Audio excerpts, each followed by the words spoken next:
kubeshya hano twebwe iwacu ku Nkombo ubigenza gute wowe? Ngewe iyo ngiye gutegura umugabo wanjye dufata ibase tukayishyiramo amazi narangiza ngafata agasume nkamuhanaguza amaguru ngafata amavuta ajya yisiga cyangwa tujya twisiga ngamusiga amaguru narangiza tukajya kuryama nyine ubundi nkamuterura ngamushyira ku gitanda tukajya kuryama. Namwe ndajya murebe Karori hagarara abantu bareba ukungana reba Karora barimo baterura Karori umugore yamuterura nahirika yawe umubiri bawoga nyuma yo gutegurana nawe ufite ikibazo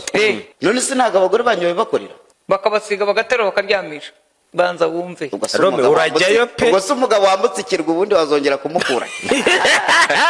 twihuse umwarimu w'imyaka 30 mu karere ka Karongi yatawe muri yombi akurikiranyweho gusambanya umwana w'umukobwa w'imyaka 14 yigisha nawe rimwe kabiri 14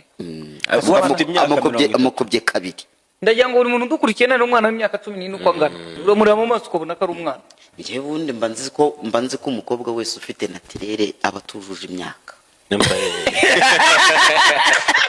sobanura